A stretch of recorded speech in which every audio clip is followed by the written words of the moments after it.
we are back looking at another trade Oh from boy. one of our follower leagues. Come on. That's right. If you don't know, we do host follower dynasty leagues.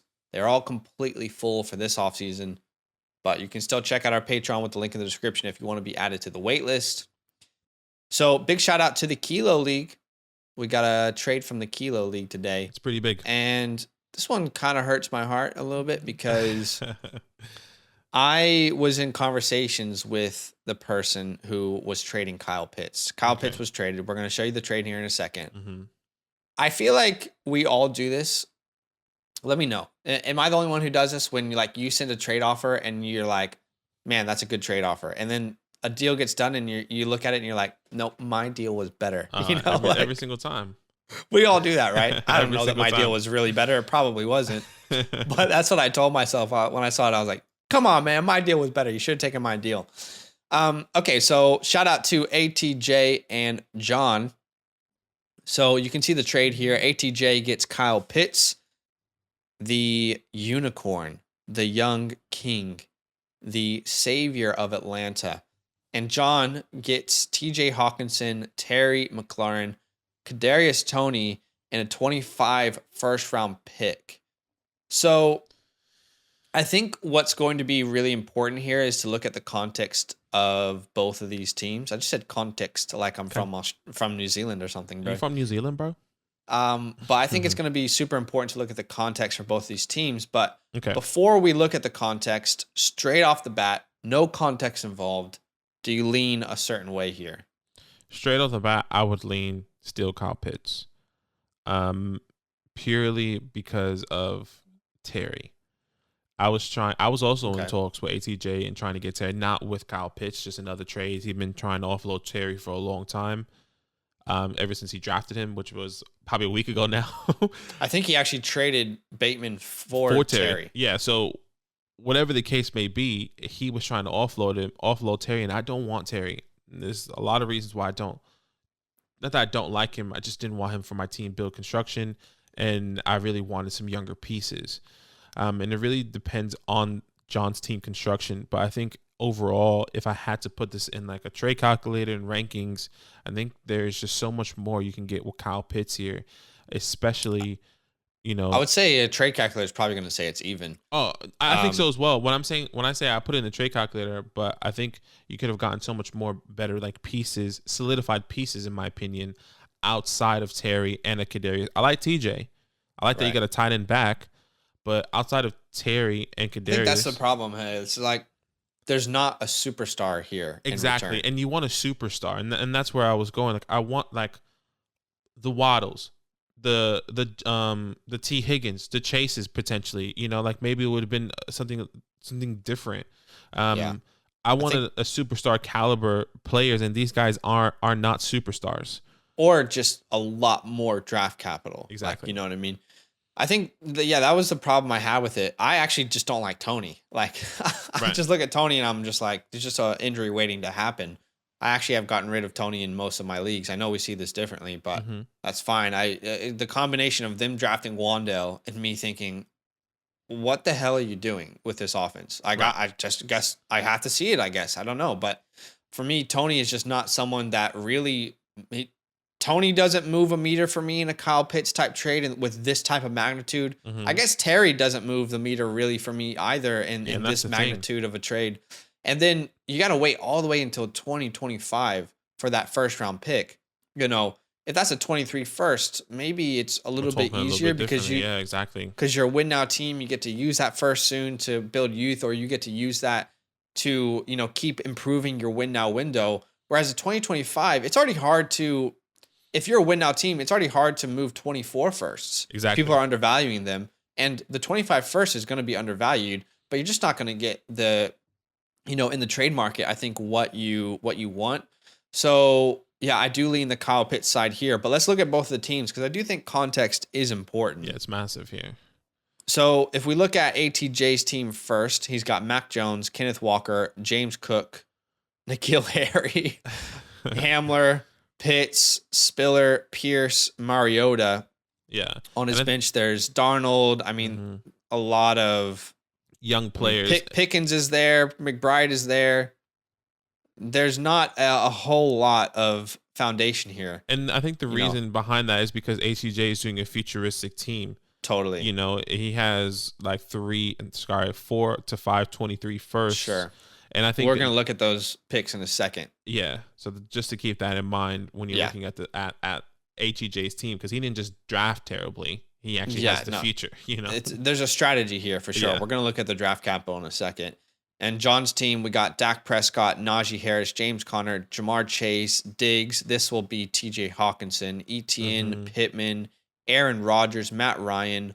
On our bench, we got Robinson, McLaurin, Drake London, Brevin. So, you know, you can kind of see the opposite side of the coin here. Sure. John's gone all in, really. Yeah, he's going all in. He's trying to win now, where ATJ is a futuristic team. And he has the pieces to win now. And he just got more pieces with TJ and McLaurin and Tony just in case. I like the move for John, and I like the move for ATJ with the context. Sure. Like when you include the context, I think it's I think it makes more sense. I just still think I wish I would have gotten more for Kyle Pitts, I guess. But yeah, let's look at their draft capital, because again, draft capital is going to be pretty important. But you can see ATJ here. We have 523 firsts for ATJ, and then he has 523 firsts.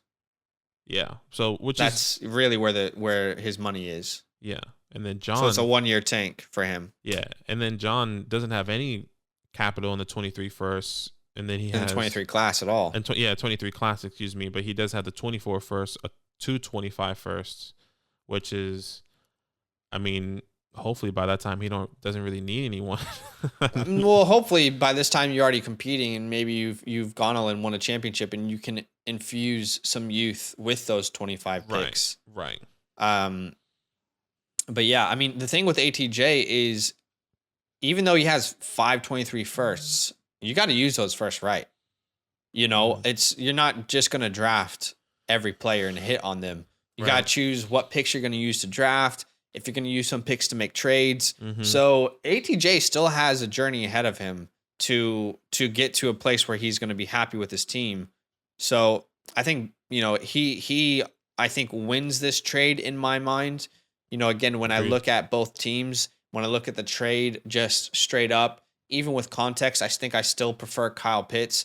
But look, you're talking to someone who, if I had to tattoo 2 Dynasty players on my body, it would be Kyle Pitts and Travis Etienne. So you're not talking to the right person here. Right. So I guess personally, I'm just not letting Kyle Pitts go for this. For this value. So I think that's where I struggle with it. So yeah, I still lean the Kyle Pitts side. I understand it though for John, because it is kind of an all-in thing. There's just too many uncertainties. There's no superstar in the deal. I think we talked about that earlier, but that's really, like, if I'm giving away a unicorn, I need a superstar in return. What if this trade, since we have the context, what if this trade was Michael Pittman outside of Kadarius Toney? Because he does have John has Michael Pittman on his bench. Well, John already had Michael Pittman. So you got to look at ATJ's team about who he could add, and there's not really much he can add. No, but to be fair, I think you should have probably had some of these 23 firsts involved for Kyle Pitts. Yeah. Like, let's say that instead of that 25 first, it was a 23 first and it was a 23 second. That feels more even to me. Okay. And then that gives John the ability to shop that 23 first around, because that's going to be hot and heavy, in the trade market. You're right. Whereas the 25 first is just not going to be. Just so far along, and we don't. No one wants to wait that long. No, you know, it's tough. Yeah, I mean, sheesh. I'm with you though. I still agree that ATJ side is the winner. With the context, like without context, ATJ always wins. With the context, I feel like John, what he did to improve his quote unquote improve his team and get multiple pieces and depth pieces just in case, I think is great as well for John's team. Let's just say, you know, Tony feels like a throw-in piece for him, but Terry was a real guy he wanted. Terry and TJ was a real guy he wanted. These guys can definitely bring you to that championship. I know in our conversations, I was only able to offer Hunter Henry. not only Hunter Henry, but like that was a tight end I was able to offer. Right, you can and offer I know that Kyle, John really wanted a good tight end in return. Right. So I think that's why I think I offered more in my deal. I just didn't have the ideal tight end. Yeah, and that was the same. That was the same with me. Like I had Mark Andrews, but like I didn't find you didn't want to move Mark. It was just it wasn't a significant enough jump for me. Right. Where like I'm going from tight end 1 to tight end 2. I think it would continue to be that way for the next couple of years, in my opinion, unless something really comes up. I guess in a dynasty perspective. So yeah, I was going to try and see the offer, my best offer I sent. Like I said, we always think that we send the best offers. I'm probably going to read this out and people are going to be like, no, that's a bad offer. But let me see. Okay, so what I sent him Kareem Hunt, Amari Cooper. Okay, and I know people are kind of undervaluing those two assets, but to be fair, I think they're being undervalued right now. Hunter Henry. Then I sent him a 23 second, a 24 second, a 25 second, and a 25 first. Okay. So there's 3 seconds involved there. And I think you could have used those seconds to improve the team as well. I think those seconds in 23 and 24 are much easier to move than a 25 first, but I also included a 25 first there. Right. So yeah. Maybe this deal isn't as good as the one that he got. I don't know. I just gave him more draft capital. I think the issue is that Kareem Hunt, Amari Cooper, people are unsure of them. Yeah, and I think that's the issue. You know, he probably feels like he got more solidified people here with TJ and Terry, and then Tony could be a guy that could potentially be something. Maybe he believes in Tony. It's just the 25 first that is really down. What if that wasn't a 25 first? I mean, I'm trying to think of somebody else. For what, mine? Or for this deal? Yeah, like. Well, we've already talked about what he has. There's no one else. There's literally That's no one else. That's why I said 23 first and a second would have felt better. But anyway, I probably didn't give the best deal. I'm just salty. But why don't you guys let us know in the comments down below where you kind of lean in. And if ATJ or John's watching this, feel free to leave any context in the comments below that we might have left out. Yeah. But we always enjoy covering these. And we might look back on this trade in a couple of years and it might look differently. Who knows? So, yo, what's good? Thanks for watching. We got a lot more videos. A lot more. If you want more videos, watch it. You can also subscribe right now if you want to. You need to. And lastly, don't forget that you can sign up to support the show and get exclusive content by going to patreon.com/FantasyLandFam.